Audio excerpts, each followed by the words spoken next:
Olá pessoal, mais uma aula de Código Civil, preparatório para o concurso de Oficial de Justiça 2023, professor Arcângelo aqui. Você acompanha o nosso curso pela plataforma Explica Isso Direito concursos.com. Repetindo, Explica Isso Direito concursos.com. Muito bem, pessoal, estamos aqui no artigo 115, tá? Muito bem, vamos lá iniciar.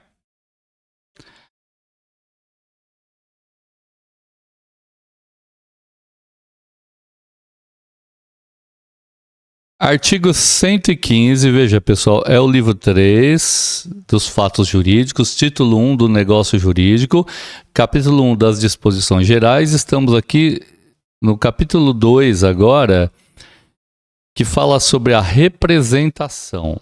É o artigo 115 do Código Civil, certo? Vocês têm a lei seca, está aparecendo, vocês têm acesso ao PDF aqui para acompanhar, tá? Muito bem, eu estou aqui na página 40 desse PDF. Os poderes de representação conferem-se por lei ou pelo interessado. Então, os poderes de representação conferem-se por lei ou pelo interessado, ou seja, é a lei que diz que uma determinada pessoa representa outra, ou a manifestação do interessado quando ele passa uma procuração, né? Exemplo, o empresário decide nomear um advogado para representá-lo em questões jurídicas relacionadas ao seu negócio. Nesse caso, o poder de representação é conferido pelo interessado, ou seja, pelo empresário, que escolhe o advogado para agir em seu nome. Ele vai passar uma procuração, certo? 116. A manifestação de vontade pelo representante nos limites de seus poderes, ou seja, nos limites estabelecidos na procuração, produz efeitos em relação ao representado, ou seja, aquela procuração que eu passei, por exemplo, para fazer um determinado negócio, se o meu procurador fizer aquele negócio, aquilo produz efeitos jurídicos em relação ao representado, que sou eu, que passei a procuração, como se eu mesmo tivesse feito o negócio, tá certo? Tem exemplo aqui de um corretor de imóvel, né? Mas é a mesma situação de um empresário, como a gente viu na situação anterior, né? Do artigo anterior. 117. Salvo se o permitir a lei ou o representado, é anulável o negócio jurídico que o representante, no seu interesse ou por conta de outrem, celebrar consigo mesmo. Então, gente, vamos lá, hein? Um administrador de uma empresa, tá, que também é acionista majoritário, decide vender um bem da empresa para si mesmo, sem a devida autorização ou conhecimento dos demais acionistas. Veja, o administrador, ele tem uma espécie de procuração, né, para administrar a empresa, mas ele decide vender um bem da empresa para si mesmo. Nesse caso, o negócio jurídico pode, ele é anulável, ele não é nulo, ele é anulável, pois o representante agiu em benefício próprio em conflito de interesses. Ok? Parágrafo único do 117. Para esse efeito, tem-se como celebrado pelo representante o negócio realizado por aquele em quem os poderes houverem sido subestabelecidos. Então veja só, hein? Esse parágrafo aqui, ele tá dizendo o seguinte, um representante, ele delega os seus poderes de representação a uma outra pessoa. Então, os atos realizados por essa pessoa vão ser considerados como se tivessem sido realizados diretamente pelo representante, tá? Significa que o representante é responsável pelos atos realizados pelo subestabelecido. Subestabelecimento, pessoal, vamos pegar um exemplo aqui, um advogado, né? Eu contrato um advogado, tá certo? E esse advogado subestabelece a realização de determinados atos a um outro advogado, porque ele vai estar viajando ou alguma coisa assim. Os atos que esse subestabelecido aqui, ele aquele a quem eu subestabeleci, na verdade, né, como sendo advogado. Os atos que ele realizar têm efeitos jurídicos, tá certo? Mas ele evidentemente vai ser responsável. Veja um exemplo aqui, ó. Um advogado é nomeado como representante de uma pessoa em processo judicial. O advogado, por sua vez, subestabelece, isso é muito comum, seus poderes para outro advogado que irá atuar no tribunal. Nesse caso, os atos realizados pelo advogado subestabelecido serão considerados como se tivessem sido realizados diretamente pelo primeiro advogado, que é o representante principal. Artigo 118. O representante é obrigado a provar às pessoas com quem tratar em nome do representado a sua qualidade e a extensão de seus poderes, apresentando então a procuração, sob pena de, se não o fizer, responder pelos atos que a estes excederem. A estes quem? Os poderes, não é? Vamos lá, por exemplo, que vai ficar bem mais fácil.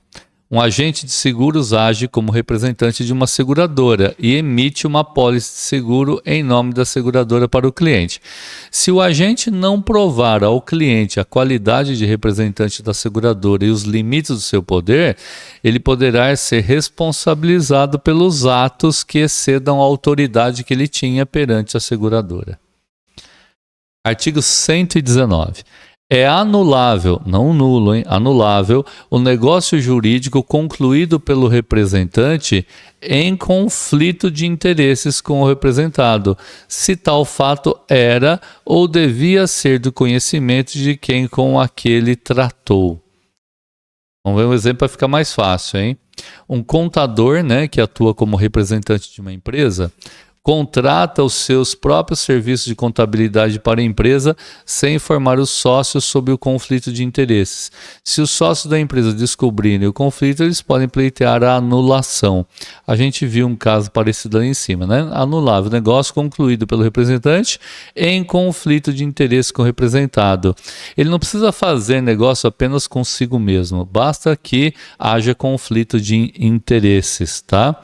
Às vezes pode ser um negócio realizado pelo cônjuge, um parente, e aí ele intermediou essa compra e venda, por exemplo, e há conflito de interesses nesse caso também.